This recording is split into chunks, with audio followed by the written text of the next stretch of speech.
এখানে মাছটা ভেজে নিচ্ছি। দেখো এখানে একটা কাতলা মাছ, তো মাছ দিয়ে কচু করবো। এই যে কচু, তো কচুটা যখন কাটছিলাম হাত চুলকাচ্ছিল, জানি না খাওয়ার সময় কি হবে, হাতটা ভীষণ চুলকাচ্ছে। দেখা যাক খাওয়ার সময় কি হয়। তো আজকে এই রেসিপিটা তোমাদের সঙ্গে পুরোটাই শেয়ার করব। তো দেখো মাছটা আমার ভাজা হয়ে গেছে। এবার কচুগুলো আমি একটু ভেজে নেবো।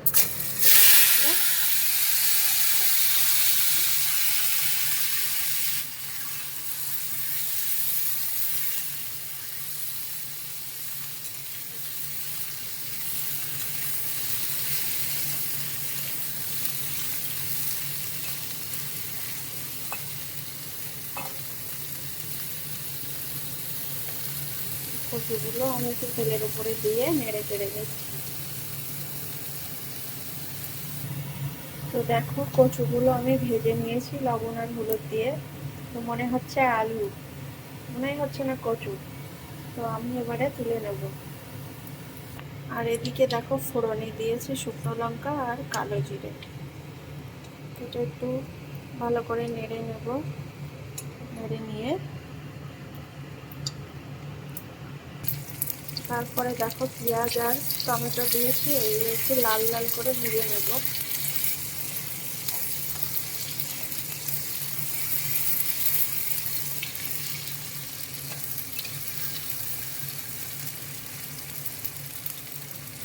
এখানে সব মশলাপাতি দিয়েছি, দিয়ে একটু ভালো করে নেড়ে চেড়ে নেব।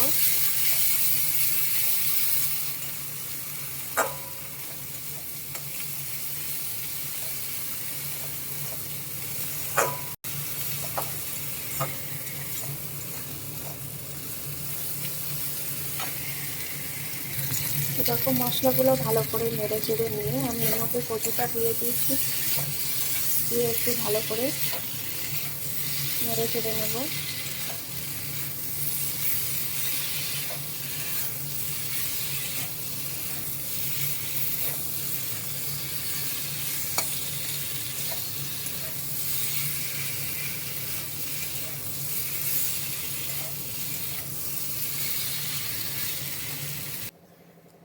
তো এখানে আমি জল দিয়েছি দেখো।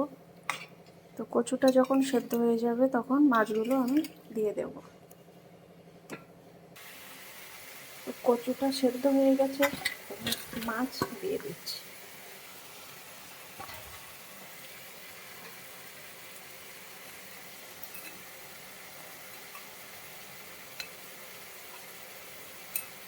একটু ফুটে উঠলে আমি তরকারিটা নামাবো।